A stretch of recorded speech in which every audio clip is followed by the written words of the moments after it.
Të nderuar shikues e dëgjues, përshëndetje. Mirë se takohemi edhe këtë javë në Z Podcast.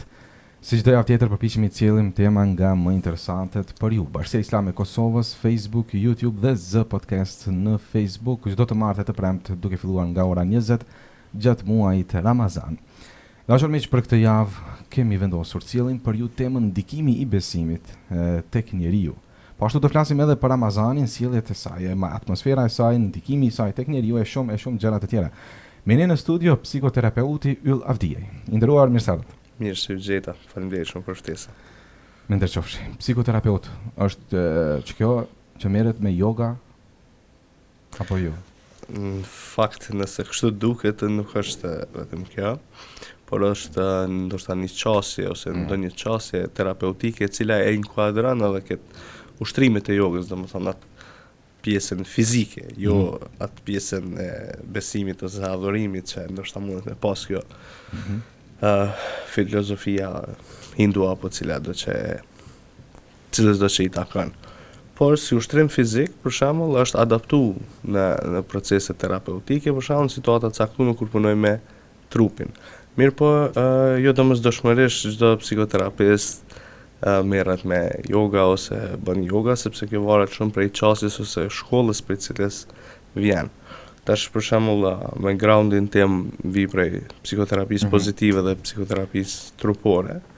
Dhe me që është trupore, atëherë çdo gjë ka të bëjë, si më thon, me trupin, fillojmë me trupin, do thotë.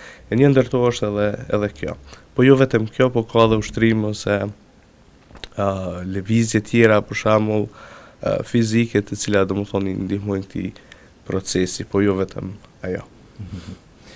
Këto veprime, këto pjesa fizike e bën edhe një njeri i rëndom. Duke filluar prej aktit të shprehurit dëshmisë, një energjie, një krijese, një krijuesi po mendoj deri tek manifestimi i gjës më të thjeshtë, ndoshta përzgjedhja se cilën me dorë të ham. Si ndikojnë këto përzgjedhje, këto akte, këto veprime fizike tek njeriu? Shiko, aktet fizike për shembull luajnë rol varësisht filozofisë ose besimit, mënyrës se si ti beson ose çka ti beson. Përgjithsisht tek të gjithë. Përgjithsisht për shembull edhe veprimet ose ritualet në një farë mënyre japin kuptim ose jetësojnë atë filozofi ose atë besim që ti e promovon ose praktikon ose të paktën i përket. Kështu që edhe tek ne për shembull këto mënyrat se si ham ose se si ecim ose se si zgjohemi, si bim, do thotë gjitha këto i përkasin një besimi ose një filozofi jetësore të cilën na e kemi përqafuar dhe sipas saj ne jetojmë dhe edhe rëndësia është e lartë, do thotë, për shkak se ne besojmë në atë mënyrë. Mirë po për shembull për personat ose njerëzit të cilët nuk e kanë të njëjtin besim, atëherë ato nuk kanë sens ose nuk kanë rëndësi. Kështu që fuqia besimit në veprimet tona është shumë e madhe. Pra, varësisht se me çfarë ideje shkon, ajo ja jep kuptimin asaj veprimi. Një siç thoshte edhe Kierkegaard, nëse nuk gaboj. Po të mos ishte besimi, Ibrahimi alayhis salam do të cilësoj sikur është vrasësi i të birit të tij. Patjetër. Kështu që ajo i jep edhe kuptim. Pra, shiko, nëpërmes besimit na tentojmë ta gjejmë kuptimin ose t'u japim kuptim gjërave. Jo rastësisht për shembull debatet që shpesh bën mes njerëzve që janë besimtarë, për shembull atyre që janë ateist ose agnostik, shpesh është këtu sepse ata nuk besojnë në gjëra të cilët besojnë besimtarët ose personat që janë ndoshta më religjioz. Sepse nëse këtu nuk është ky qelsi, atëherë edhe kuptimi është krejt më ndryshe, do thotë është shumë më absurd ndoshta për personin ose për palën e cila nuk beson. Kështu që ajo filozofia, koncepti, parimi do thotë luan rol shumë. Unë shpesh e quaj është gjeneratori i jetës që na e zhvillojmë pra. Ato kanë rëndësi kur na besojmë, kur na i kemi adaptuar në veten tonë, atëherë edhe rëndësia tyne është shumë e madhe. Në momentin që na nuk besojmë në ato, atëherë edhe doza e rëndësisë ose e kuptimit është shumë e vogël të këta persona. Po mos ishte ky besimi si do të ishte ose si e pranon një ateist shembull në rastin e vdekjes, si ballafaqohet me të vërtetën në këtë rast? Tash këtu ka edhe diçka tjetër. Për shembull, njeriu lind me atë komponentën e besimit ose si më thon, me atë nevojën për të besuar në diçka. Mirë po se në çka beson atë varet prej rrethonave dhe ambientit ku ai ka me jetuar ose ku ai ka me u zhvillu. Pra në atë fletën tabula rasa përfshihet edhe gatishmëria ose nevoja për besim. Po, sepse njeriu do thotë edhe sikur mos i prezantohej Zoti, do thotë kishte me gjetë diçka. Jo rastësisht për shembull besimet toteme, për shembull që i quajmë ose besimet në idhuj ose drujnë ose gur ose në objekte, nuk janë të rastësishme, është pikërisht një nevojë e njeriut për të besuar në një superfuqi e cila është më e madhe se sa vetë njeriu. Kështu që nevoja shpeshherë e shtyn njeriu do thotë me besu në diçka. Ndërsa në raste do thotë kur sjellet një besim ose sjellet, si më thonë, një shpallje ose diçka më madhështore, atëherë kjo jep kuptim edhe më gjerë. Mirë, po natyrshëm njeriu është i prirur me besu në diçka që është shumë më e madhërishme se sa vetja e tij. Po në qëndrueshmërinë emocionale, ç'është qëndron? Në ç'kuptim? Për shembull kjo që e përmendëm më parë, pranimi i vërtetës në raport me një besimtar dhe një pabesimtar. Në rastin konkret që ishte në rast se humbje së jetës së një personi. Shiko, edhe kjo unë e di ku do të shkojë personi i vdekur, ai që nuk ka ndonjë informacion, madje ndoshta vetëm i shton pikë pyetjet. Në fakt kjo varet shumë prej individit në individ, sepse nëse kemi qëndru ose kemi pas rastin me taku persona të cilët fare nuk besojnë ose për shembull janë ateist, koncepti i tyre është që aty shuhet çdo gjë. Do thotë edhe nuk shkon me tutje.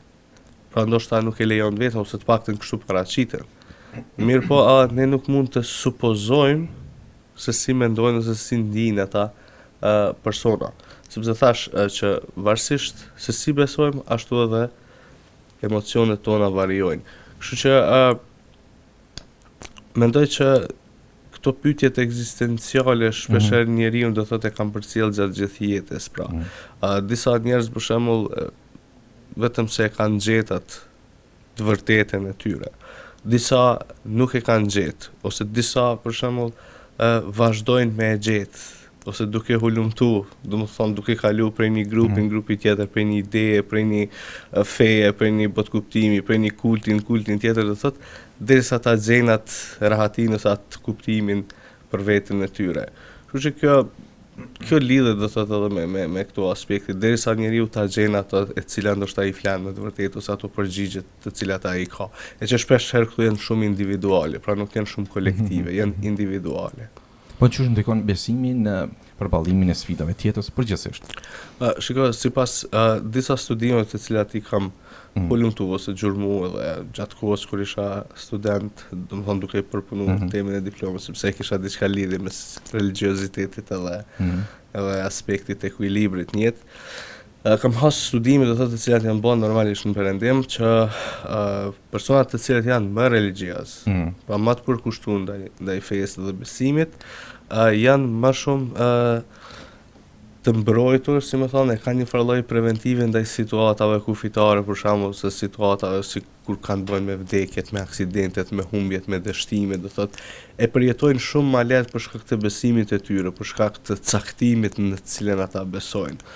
Për dallim prej personave të cilët nuk besojnë. Pra, përjetimi i këtyre situatave kufitare është shumë më i vështirë ose më i dhëmshëm është për personat ndoshta të cilët nuk kanë një besim të jetës së përtejme ose të Zotit ose gjëra të tilla, sesa besimtarët për shembull të cilët e kanë një lloj besimi e cila i ndihmon me majt atë ekuilibrin emocional ndoshta edhe psikologjik. Me përmendur të rastet të aksidenteve, vdekjeve, ku qëndron ajo vija ndarëse në mes të marrit fen si opium dhe të marrë si preventiv? Shikoj, është shumë pyetje e mirë. Fen si opium ne shpesh herë e marrim për shkak të përvojave tona jo të mira gjatë jetës, për shkak të traumave të cilët ne kemi përjetuar gjatë jetës. Dhe ajo nevoja jonë emocionale do thotë për të gjetë një ngushëllim, për të gjetë një paqe, dikon atëherë shpesh herë ka njerëz të cilët e gjejnë edhe tek feja.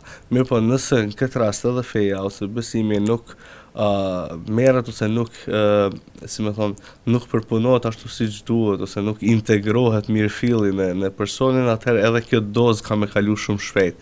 Dhe personat kanë tendenca më rikthy prapë ose me tentu me gjetë diçka tjetër, një dozë të re, do thotë opiumin këtë rast, nëse po e quajmë kështu, për shkak për ta mbajtur çat gjendjen, do thotë qetësisë e cila ndoshta ja ka dhënë edhe feja.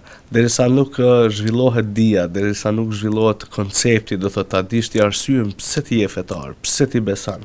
Pra qëto pse, derisa nuk kam përgjigje, atëherë çdo eufori për shembull që kapet në fe, atëherë tendencat janë të larta që edhe merra shumë shpejt. Dalim tek pjesa e lutjes. Çka na thot psikologu për lutjen? Si ndikon lutja tek njeriu? Shiko, shpeshherë për shembull edhe në aspektin psikologjik, po edhe në neuroshkencë, për shembull, përmendet që truri jon njeh ose merr çdo komandë që na i japim. Duke filluar prej mendimeve në vetvete që i kemi, deri në verbalizimin e tyre, për shembull, nëse flasim. Ne shpeshherë kur flasim vetëm me veten, ose kur flasim para pasqyrës, i flasim vetes. Do thotë truni jon çato shprehje, çato fjalë i pranon si të vërteta, qofshin ato pozitive, qofshin ato negative. Kështu që në këtë rast për shembull të njëjtin funksion e ka edhe aspekti i lutjes. Për shembull, nëse lutjet tona janë pozitive, janë mbështetëse, do thotë një superqenie ose për shembull ndaj Zotit ose diçka, edhe mbështetja ka më qenë shumë më e madhe ose shumë më e lartë, ndikimi i saj ka më qenë shumë më i madh në veten tonë ose në ato që na po e pretendojmë ose në ato që na po e synojmë. Kështu që lutja ka si më thon, një efekt magjik, nëse mund të them, në veten tonë, nëse fillimisht ja kemi paraprim me besim. Pra, nëse ne kemi dyshime në besim, këtë i bëjmë lutje, apo kupton? Ose për shembull, nëse ne dyshojmë shpeshherë në vetveten tonë, këtë i themi vetes se ja dala, kupton? Pra, fillimisht është një punë e brendshme e cila bëhet me vetveten, pastaj edhe këto fjalët edhe këto kanë me lujtat rolin e vet ose kanë me ndiku. Ana tjetër, amnistimi. Gjatë këtij muaji shembull përmendet shumë kërkimfalja. Si ndikon kjo tek personat me ankth ose frikë ose përgjithsisht të tjerët? Mendoj se kjo pjesë për shembull është shumë e nevojshme që shpeshherë më rehabilitu ndoshta tek personat që kanë vështirësi të tilla ose kanë përballje me ankth ose me shqetësimet, që ndoshta edhe si më thon, literatura ose tekstet fetare ose rekomandimet ose citimet që vijnë, do thotë është e nevojshme që jenë pak më të relaksuara ndoshta ose të shpjeguara më mirë fillit, do thotë, dhe jo të jenë ashtu shabllone, sepse shpesh mundet me pas edhe kontraefekt ose ndikim jo të mirë tek personat, si për shembull, nëse një person ka e vuan prej ankthit, ai normalisht se këto si më thon, qoftë hadithet ose ajetet që janë më kërcënuese ndoshta me frikë ose me zjarr ose diçka, sigurisht që kam i përjetuar shumë rënd dhe për to kam qenë shumë e vështirë.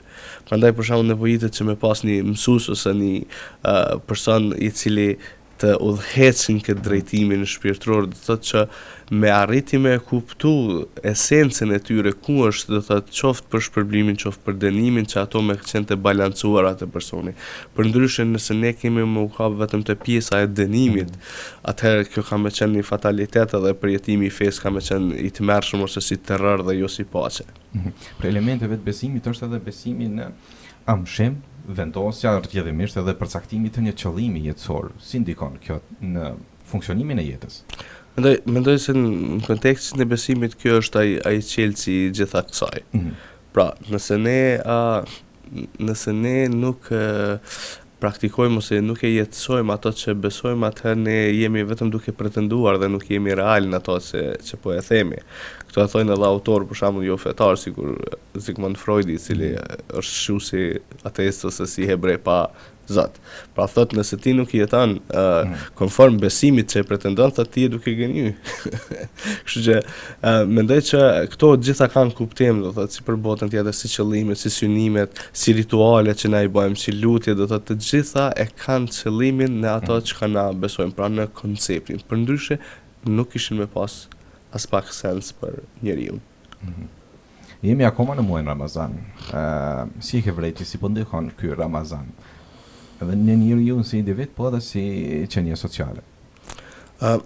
Shiko, mendoj se për vetë faktin që Ramazani lëkundet, do thotë nuk është statik, lëkundet në përshtin, në për muaj, do thotë e ka atë efektin e vet. Për shembull, tash jemi duke shku secilën herë nga këta muaj të cilët janë më dimror, për shembull, dhe normalisht që kozgjatja e agjerimit është më e shkurtër se sa në periudhat verore dhe normalisht që është pak më e lehtë se sa ato, do të ta shohim realitetin.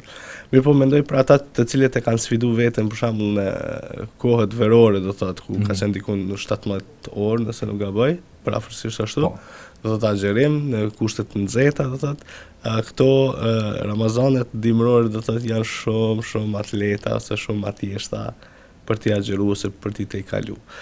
Mirë po, lunë rol shumë për shembull se në çfarë dimensioni ose çfarë niveli gjendemi për shembull tek ne si agjerues për shembull. Dhe aty kemi me i pa na vështirësitë ose ato lehtësirat gjatë këtij procesit agjerimit. Ne do të dim për shembull se jo të gjithë njerëzit qofshin të pretenduar si besimtarë ose muslimanë i takojmë një niveli. I kemi për shembull besimtarët ose personat të cilët i takojnë që zakonisht janë masa, që i takojnë një niveli për shembull që është më shumë i jashtëm, që është më shumë praktik. Pra ajo që ndoshta edhe në Islam quhet musliman. Pra ti je musliman i bën që ti je në shtrum. Mirë po, jo domosdoshmërisht nuk e dim të çështjet e besimit se si qëndron. Është niveli i dytë që e përforcon për shembull çështja e besimit ose aspekti spiritual. Pra është religioz, spiritual ose imani, që thuhet. Pra kjo e përforcon pra kur integron edhe ato kushtet e besimit për shembull që ne besojmë në Zotin, në të padukshme, në gjëra të cilat ndoshta edhe mendja jonë nuk është e aftë për t'i konceptuar. Dhe niveli i tretë është ai niveli do të thotë i ndërgjegjësimit, i ndërgjegjes, që ato një kategori e vogël ose pak njerëz e arrin, që është njohja. Është një sikur mendoj që ata të cilët kanë lexuar literaturë islame din hadithin e Xhibrilit, kur përmendet do thotë ç'është Islami, ç'është imani dhe ç'është ihsani. Pra, duhet ta kuptojmë këtë hadith një dimension tjetër që edhe në sferën reale ne qëndrojmë pikërisht kështu. Pra, mënyra se si kemi përjetuar na fen, se si kemi me përjetuar na besimin, se si kemi me përjetuar na praktikat ose çdo sa tjetër krejt varet se në cilin dimension jemi. Pra, se sa jemi zhvilluar dhe në cilin dimension i përkasim. Ashtu edhe kemi me reflektu, domethënë atë fetarin tonë.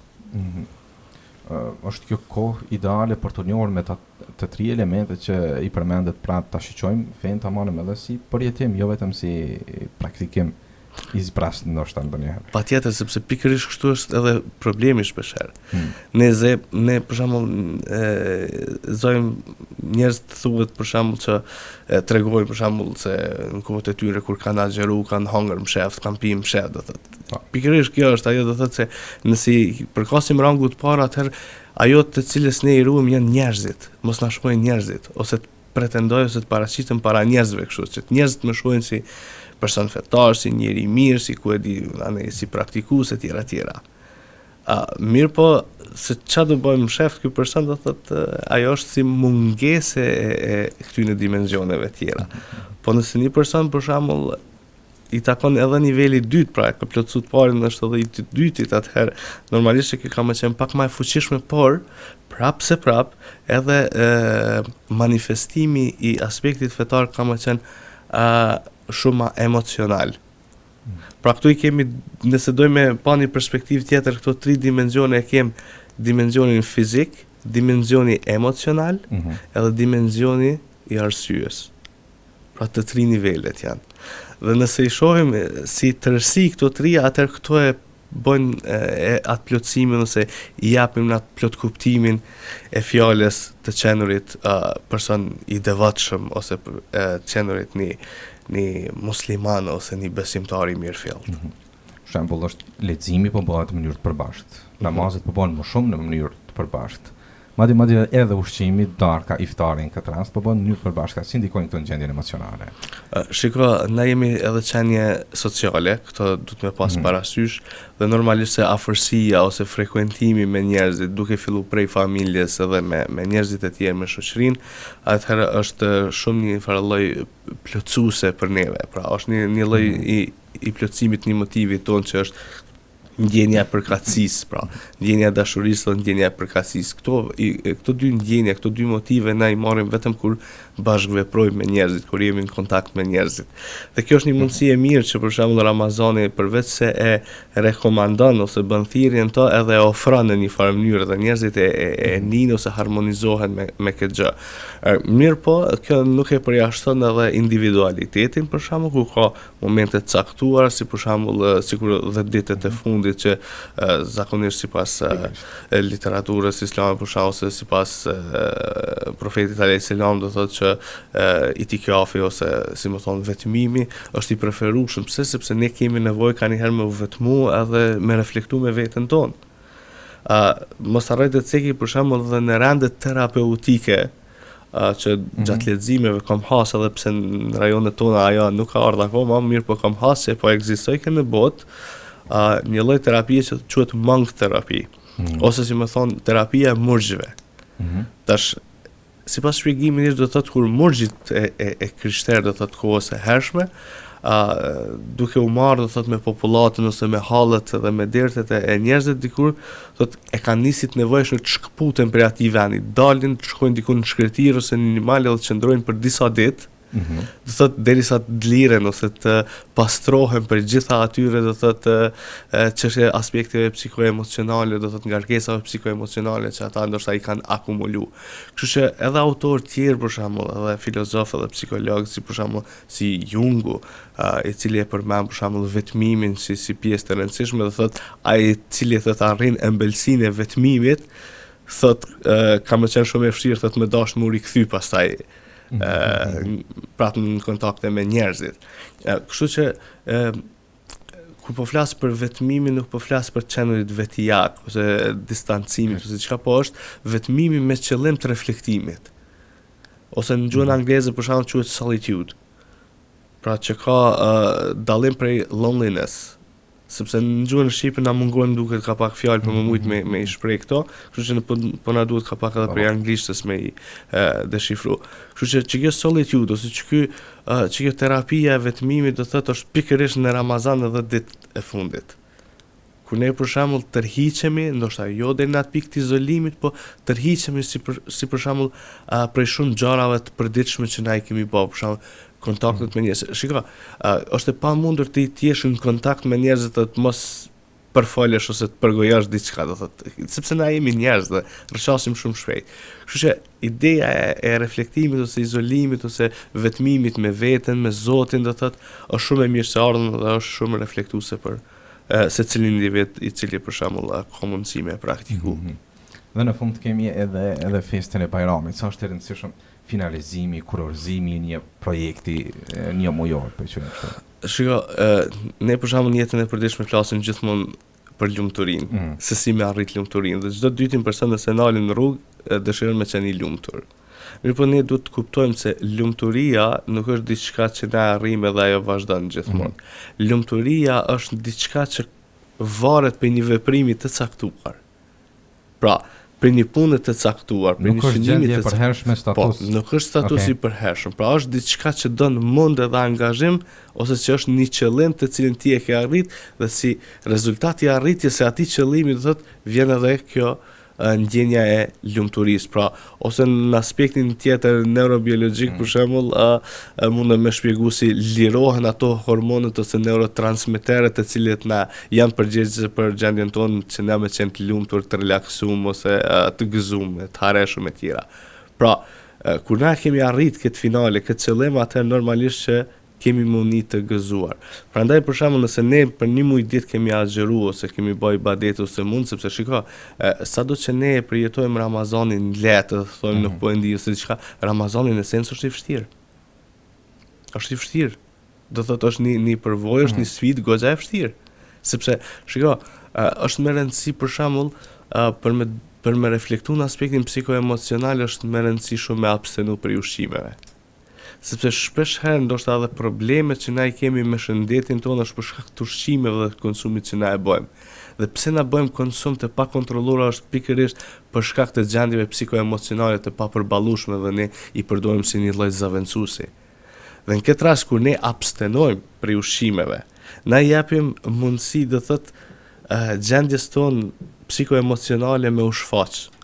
E ke pa për shembull njerëzit janë të ndryshëm gjatë Ramazanit, po flas për personat të cilët agjerojnë.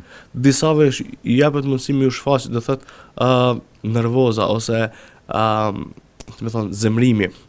Pra, personat të cilët kanë predispozit të mlefit, të zemrimit, të akumulum, në Ramazan normalisht që ka me ju shpërfaqe ajo pjesë. Pra, sepse në momentin që ti abstenon për ushqimit, prej konsumeve tjera, atëherë ti ki mu përballë me qatë emocion. Ose për shembull, dikush që dhëmshurin ose dhimbjen ose e ka si ma të bllokuar. Në një farë mënyrë gjatë Ramazanit ka mundësi që me u shliru çajo. Tash na për shembull në aspektin terapeutik ne gjithmonë bëjmë thirrje që me punu me gjendjet tona emocionale, që me rënë kontakt me gjendjet tona emocionale dhe me i përpunu ato gjendjet tona emocionale. Kështu që Ramazani na ndihmon shumë këtë drejtim që na me i përpunu këto gjendjet tona emocionale. Përveç synimit hynor, po dëshiroj unë që pas Ramazanit të marr edhe diçka prej saj, vetë kontrollin, për shembull ta vazhdoj edhe pas Ramazanit, si t'ja bëj. Sepse mbet edhe diçka pas që rupi pyetjes tjetër, dhe sepse ishte çështja tek Bajrami. Pas finalizimit të kësaj do thotë normalisht që ne kur kemi agjeruar ose kemi pas këtë përballje ose këtë sfidë që quajta që është e vështirë si proces, atëherë normalisht që ne në festën e Bajramit kemi me qenë më të gëzuar ose më të lumtur, do thotë sepse kemi kaluar një vështirësi ose një mund ose kemi bërë goxha një rrugtim me një punë goxha të madhe. Shkëndia e gëzimit është Po, dhe shkëndia e gëzimit është më ndryshe do thotë tek një agjerues se sa te një person i cili ndoshta nuk ka agjeruar dhe thjesht e feston Bajramin, po nuk e ka atë ndjenin ose ndoshta atë sensin sa një agjerues. Ndërsa pyetjen e fund edhe një herë nëse mundesh. Pas Bajramit, dëshiroj të aftësinë e vetë kontrollit që kisha në Ramazan të vazhdoj edhe pas. Ndonë se në gjëra tjera, po si t'ja bëj ta përvetsoj të vazhdoj. Shiko, është e vërtetë se Ramazan unë shpesh herë edhe në kushte të përditshme, edhe në shembuj terapeutik për shembull. Shpesh herë përmendi çështjen e Ramazanit, sepse është multidimensional. Për shembull, na ndihmon në aspektin e vetë kontrollit. Një thënie po ta lexoj thotë nëse ke arritur me kontrollu ushqimin, thotë arrin me kontrollu gjithçka tjetër në jetë. Pra, çdo sa fillon me ushqimin. Dhe nëse ne jemi në gjendje me abstenu për ushqimin, ne po e përgatisim veten si fizik, si në gjendje emocionale, psikologjike, shpirtërore dhe në gjitha dimensionet tona si njerëz, si qenie njerëzore, ne po e përgatisim veten që me qenë më të fortë, më të fuqishëm. Për shembull, kemi shpesh raste njerëz për shembull, unë nuk muj pa hangër, mirë i thon, po në çështje lufte ose në çështje pandemie ose diçka çka kemi bëti. Kur ti me ushqimin keni me kon shumë pak të ekspozuar. Kështu që për një agjerues është, si më thonë, një disiplinim ose një ushtrim i vetë kontrollit shumë i lartë. Edhe pse ne jemi qenë dinamike për shembull si njerëz, pra nuk jemi qenë statike, ne vazhdimisht për shembull e arrijmë një nivel lartë vetë kontrollit, tani pastaj mund me pësu një ramje, pastaj prapë një ngritje dhe kjo është natyra jonë. Janë normale ato. Po, ato janë shumë normale. Edhe duhet t'i shohim si të tilla, sepse për vetë faktin që ne nuk i shohim si normale këto po, atëherë na ndihemi shumë keq me veten dhe mendojmë se ne duhet të jemi një qenie perfekte, e cila duhet të shkojë vetë lart dhe duhet tjetë, si për thonë, në gjitha dimensionet e jetës mirë. Kështu që mendoj që Ramazani është një muaj në të cilin ne mundemi me ushtru shumë mirë vetë kontrollin, do të ndaj shumë gjërave të cilat e përballim në jetën tonë. Yllin, të falenderojmë që ishe pjesë sot e emisionit dhe urojmë suksese vazhdimisht. Faleminderit gjithashtu, ishte kënaqësi edhe për mua. Kënaqësi ishte edhe jona.